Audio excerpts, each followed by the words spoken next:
think you would sail Celebrity again? You mentioned a few months ago about trying a new Carnival or NCL ship to compare any possibility. Yes to all your questions. I think for Celebrity, I could definitely see us doing maybe a cruise blog group cruise on Celebrity. I would love to do that. So yes, I think there's a good chance. I don't have anything booked, but I would say there's a better than average chance that I'll be booking another Celebrity cruise. As for the Carnival NCL, I still want to do that where like I go like 1 week on like Carnival Jubilee, and then the next week on NCL Viva. Those are their newest ships, so I can just get that in and be like, all right, I tried both the newest ships from the biggest other cruise line competition. Here's what I thought, right? And Tony Diaz said he'll already go with me on those. I think that'd be kind of cool to do. The problem is like I we're talking now about like earliest I could do that would be like late spring kind of thing next fall. Maybe I'll just book it for like next fall and just be like, all right, kids are back in school. My wife doesn't miss me that much. We'll do it then. But I still would like to do that because I think it would be interesting to compare and contrast. Hey Matt, we're jumping on Symphony in 12 days. We purchased the dining package. Should we worry about not getting the dining options we want? No, as long as you work, you do everything you need to do on day one, Cletus. I think you know this already, but the key to the dining package is get on board the ship, make your reservations on day one. If you do that, you're almost certainly going to get something somewhere. Maybe it's not exactly the same time of day you originally wanted, but more often than not, that will come through. So I think, Cletus, if you do that, you'll be fine. The issue you could have is if you don't do that and you wait and day 6 rolls around and you're like, hey, I want to book some more dining, that could be a problem, potentially. I'm currently sitting with my mom, Lynn. Hi, Lynn. Watching and trying to convince her to take her first cruise with us this year. Please help me convince her it's the best way to vacation and pull the trigger. Lynn, I got to tell you this. Here's how it works. Now, I don't know if Miller Time is a man or a woman, so I'm just going to say your child that would like to cruise with you. Here's the thing. If you go on a typical land vacation, you have this thing where you're going to be with that person all the time, every part of the day, because that's how it works, right? If you're going to New York City, you'd be touring the city together and be throughout the whole day. As a parent, I get that. We don't love our kids that much to want to spend every minute of the day with them. We want to spend time with them, but not that much time with them.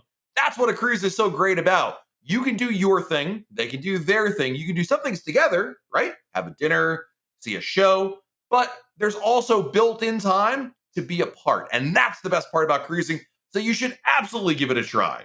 I see a lot of comments about bringing cash reports and such, but it can be kind of scary having too much cash. How much do you recommend carrying? Ooh, that's a great question.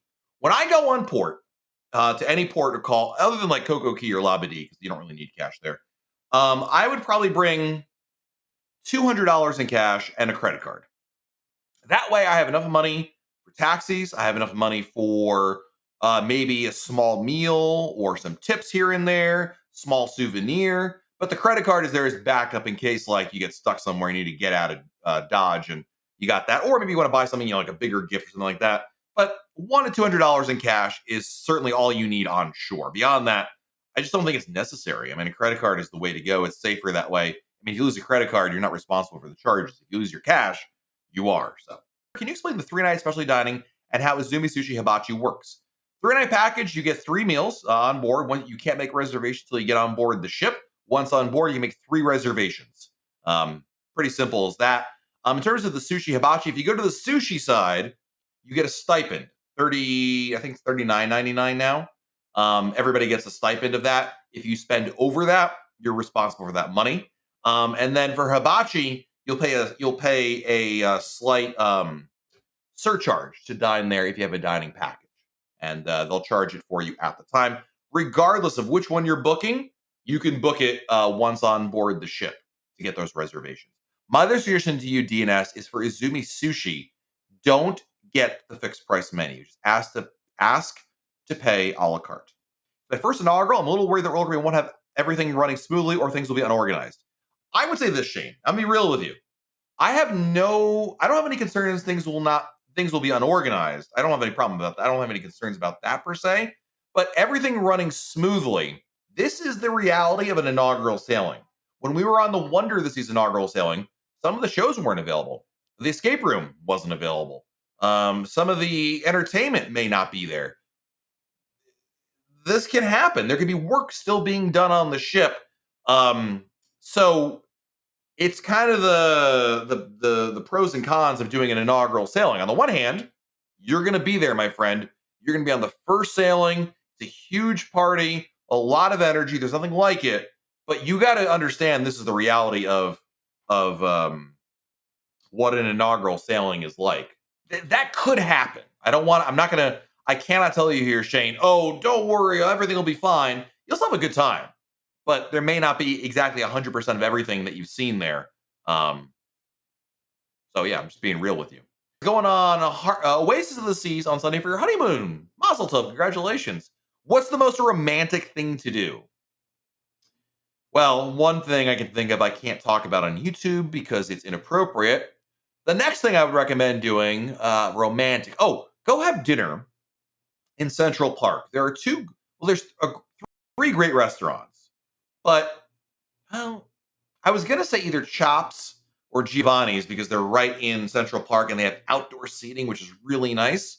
But 150 Central Park, I love that menu, but it's not outdoors. But it's more intimate. 150 Central Park. Have dinner over there. It's really intimate. Ask for those two chairs that are really big and look like Dr. Evil chairs, but they're encompassing and they face each other.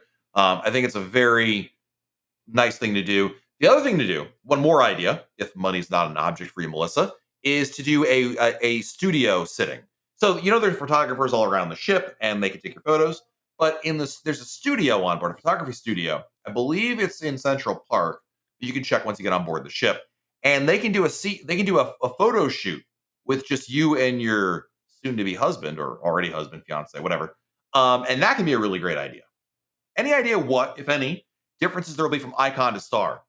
Too early to know, but scary. If I had to guess, it'd be the same answer as like the differences between the Oasis class ships: dining, entertainment, artwork. Probably the three things that will be different.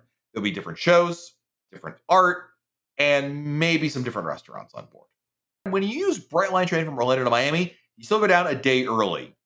Yes. You never know. Listen, there still could be delays. When I took the train from Fort Lauderdale back to Orlando after my first celebrity cruise, there was an issue with the bridge and we got stuck for 2 hours.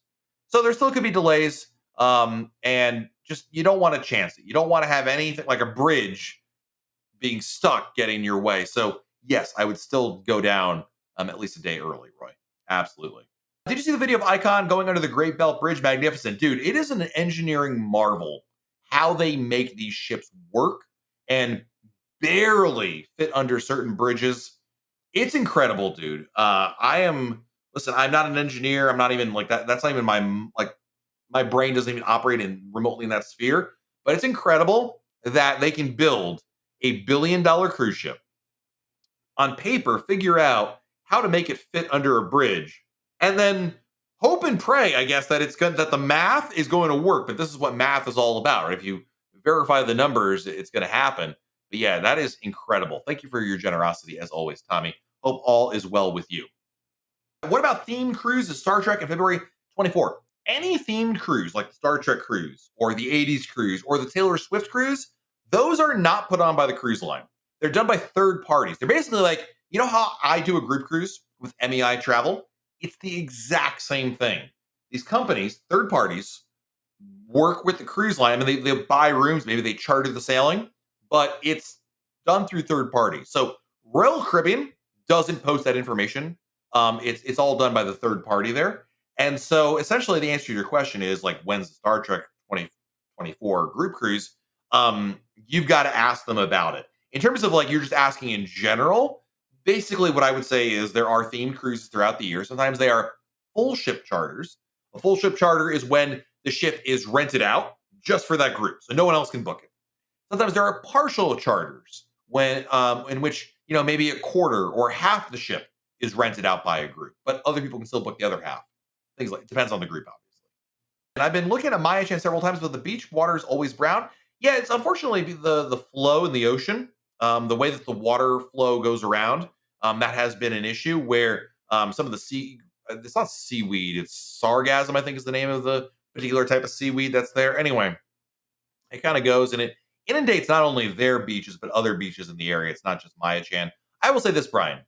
It doesn't matter. Ask anybody who has been to Maya Chan. Don't even take my word for it. Forget my word for a second. Ask Josh Carruthers. Ask anybody in the chat who's been there. Tony Diaz. They will tell you the water could be purple. It doesn't matter. It's that good of an experience over there. So, for what it's worth. Truly curious, if you're a planner and enjoy generating laminated itineraries for family members for trips, enjoy route checking for deals, enjoy calling Royal Caribbean, is a travel agent really necessary? Yes, because you can still do all of those. Wait, you can't really call it Royal Caribbean, but it's overrated. You can do other things. You can do the fun things, the laminated itineraries, planning excursions, doing like that. The thing, Mallory, is I get what you're saying. I get where you're going with this, but you only stand to benefit. Not to mention the fact you want to be chasing after your family to make sure they make payments, things like that.